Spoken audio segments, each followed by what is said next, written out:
یوسف علیہ السلام کے بارے میں ضرور منشن کروں گا کہ جیل میں جب وہ تھے،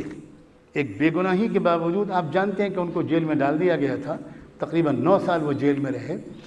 2 قیدی ان سے اپنے خواب کی تعبیر پوچھنے کے لیے آئے، انہوں نے خواب کی تعبیر بتانے سے پہلے ان کو توحید کی دعوت دی۔ اتنا تو درد اور اہمیت تھی ان کے دل میں توحید کی دعوت کی۔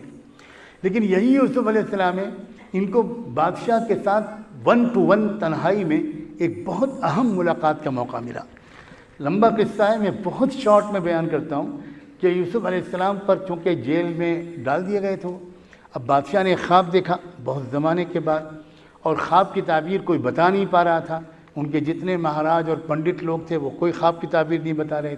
بتا پا رہے تھے۔ بادشاہ محسوس کر رہا تھا اپنی چھٹی حس کے ذریعے کہ یہ خواب عام خواب نہیں ہے جو میں نے دیکھا ہے۔ اس وقت اس کے سرونٹس میں سے ایک نے یہ کہا کہ مجھے یاد آیا، میں خود جیل میں تھا، مجھ پر ایک الزام لگا تھا کہ میں نے آپ کے ڈرنکس میں زہر ملایا ہے۔ وہ کیس مجھ پر چلا اور میں بالکل بری ہو کر باہر نکل آیا، اور دوبارہ آپ نے مجھ کو اپنی اسی ڈیوٹی میں لگا لیا۔ اس سرونٹ نے اپنے وقت کے بادشاہ سے یہ بات کہی کہ وہ جو جیل میں ایک شخص تھا جب زمانے میں تھا، وہاں اس شخص نے ہم 2 ساتھیوں کے خواب کی تعبیریں بتائی تھیں اور وہ ایگزیکٹلی صحیح نکلیں۔ تو اب مجھے یاد آیا، آپ جو پریشان ہیں بادشاہ سلامت اپنے خواب کی تعبیر جاننے کے لیے، مجھے آپ بھیج دیجئے آفیشلی، اور میں جا کر وہاں آپ کے خواب کی تعبیر پوچھ کر آتا ہوں۔ بادشاہ نے کہا فوراً جاؤ، اور اپنے نمائندے کے طور پر اس کو بھیج دیا۔ وہ جیل پہنچے، یوسف علیہ السلام سے ملا وہ قیدی، اس نے بادشاہ کے خواب کی تعبیر بتائی اور خواب پوچھی، تو یوسف علیہ السلام نے خواب کی تعبیر بھی بتائی، اور تعبیر یہ بتائی کہ بھئی یہ خواب یہ بتاتا ہے کہ یہ جو ملک ہے، اس ملک میں اگلے 7 سال تو پیداوار اچھی ہوگی، لیکن اس کے بعد اگلے 7 سال بہت کم پیداوار ہوگی، بہت پریشانی ہوگی۔ تو اس کے لیے ایک ترکیب بھی بتائی کہ جو غلے کی پیداوار پہلے 7 سالوں میں ہو، اس کو کس طرح کنزیوم کیا جائے کہ وہ پورے 14 سال تک کے لیے کافی ہو۔ ایک بہت پروفیشنل قسم کی ترکیب بھی بتائی، صرف تعبیر نہیں بتائی، بلکہ ہمدردانہ رویہ اختیار کرتے ہوئے مسئلے کا ایک حل بھی کہا کہ یہ بھی کہہ دینا بادشاہ سے کہ آپ کو ایسا انتظام کرنا چاہیے جو فصلیں پیدا ہوں ان کی حفاظت اور تقسیم کا ایسا ایک انتظام کر دیجئے، تب ہی یہ ملک بچ پائے گا بھکمری سے۔ یہ جو خواب کی تعبیر اور تجویز، مخلصانہ ہمدردی اس شخص کے ذریعے بادشاہ کو ملی، تو بادشاہ تو فوراً سمجھ گیا کہ یہ کوئی غیر معمولی انسان ہے کہ جو جیل میں ہونے کے باوجود اتنی ہمدردی کر رہا ہے اور اتنی ماہرانہ تعبیر بتا رہا ہے۔ بادشاہ نے کہا کہ میں رہائی کا حکم دیتا ہوں، اپنی اختیار خاص کو استعمال کر کے اس کو فوراً رہائی کا پروانہ بھیجا اور کہا کہ لے کر آؤ۔ اب وہ رہائی کے حکم نامے کو لے کر جب سرکاری افسران جیل پہنچے تو یوسف علیہ السلام نے کہا کہ نہ، میں اس طرح باہر نہیں نکلوں گا، مجھ پر ایک الزام لگا تھا، اس کا کوئی کیس نہیں چلا، کوئی انویسٹیگیشن نہیں ہوئی، اس کی انکوائری ہونی چاہیے، تب جا کر جب میں بے گناہ ثابت ہوں گا تب میں باہر آؤں، ایسے نہیں آؤں۔ پھر واپس آئے وہ لوگ اور انہوں نے بادشاہ سے یہ بتایا۔ بادشاہ نے پھر محسوس کیا کہ یہ تو غیر معمولی آدمی ہے، چنانچہ بادشاہ نے وہ عدالت جیل میں اپنے محل میں خود طلب کر لی، سارے پارٹیز کو بلا لیا، فائلیں آج کل کی زبان میں آپ کہہ سکتے ہیں سمن کر لی، اور بادشاہ نے کیس کی ہیئرنگ خود شروع کی۔ چنانچہ جتنے بھی اس میں فریق تھے ان سب کو بلایا، جو ملک کی وہ عورتیں تھیں جنہوں نے یوسف علیہ السلام کو بدنام کرنے میں بڑھ چڑھ کر حصہ لیا تھا، ان کو بلایا، ان سے کہا اب کیا کہتی ہو تم بتاؤ یوسف کے بارے میں۔ تو وہ سمجھ گئیں کہ اب جھوٹ بولنے کا وقت نہیں ہے، بادشاہ کے تیور دیکھ رہی تھی وہ، تو انہوں نے صاف صاف کہہ دیا کہ ہم نے غلط الزام لگایا تھا، ہم جھوٹے تھے، یوسف بالکل پاک دامن۔ اس کے بعد جو اصل لیڈی تھی، فرسٹ لیڈی، پرائم منسٹر کی بیوی، اس سے پوچھا امراۃ العزیز اب تم بتاؤ کیا کہتی ہو تم، تو اس نے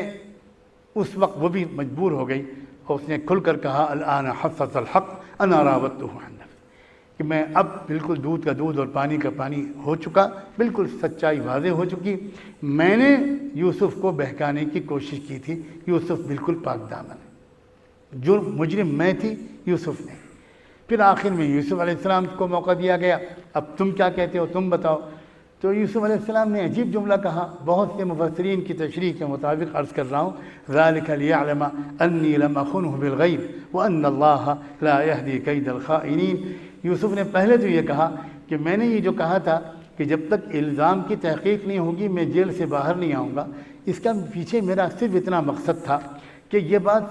سب کو معلوم ہو جائے، متعلق لوگوں کو معلوم ہو جائے کہ میں نے کسی کی امانت میں کوئی خیانت کبھی نہیں کی،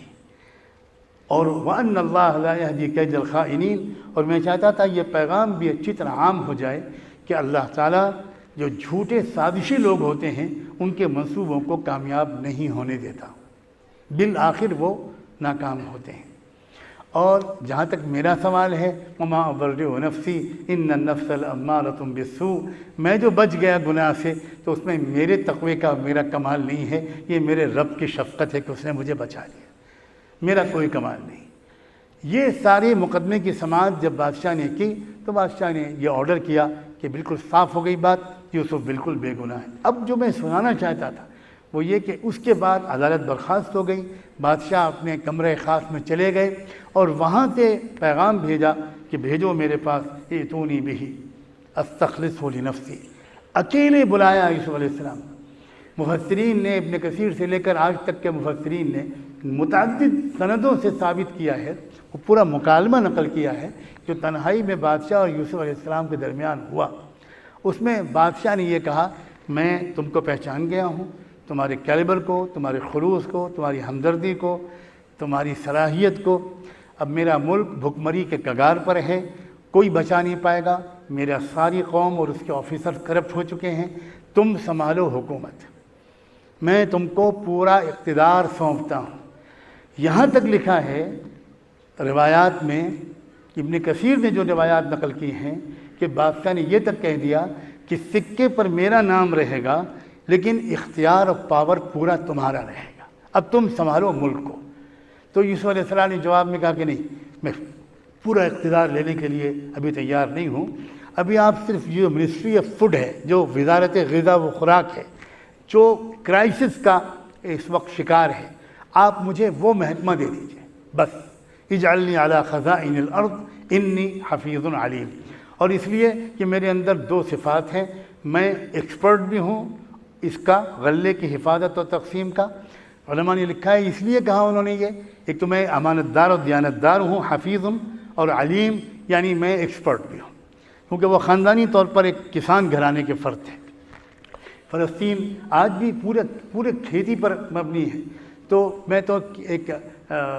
زراعتی گھرانے کا انسان ہوں، میں جانتا ہوں کیسے کیا جائے گا، لہذا مجھے اس کا موقع دیجیے۔ اب آپ سنیے، یہ دیکھیے میں جو بات کہنا چاہتا تھا وہ یہ کہ بادشاہ سلامت کی نظر میں اتنا معتبر مقام حاصل کرنے کے باوجود اور اتنی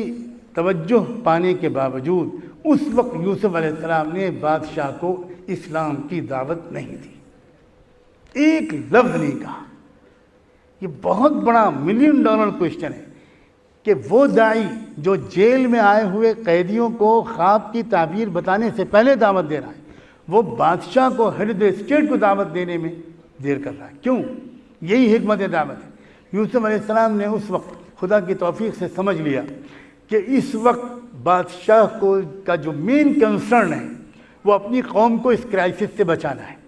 اور میں اگر اس کرائسس سے بچانے میں اللہ کی مدد سے کامیاب ہو گیا تو پوری قوم ایمان لائے گی، آج نہیں تو کل۔ مجھے تھوڑے صبر کے ساتھ قوم کی خدمت کرنی ہے، قوم کے جو اصل برننگ ایشوز ہیں ان ایشوز میں قوم کو کسی طرح ایک مخلص مددگار کی حیثیت سے اپنے کو انٹروڈیوس کرانا ہے۔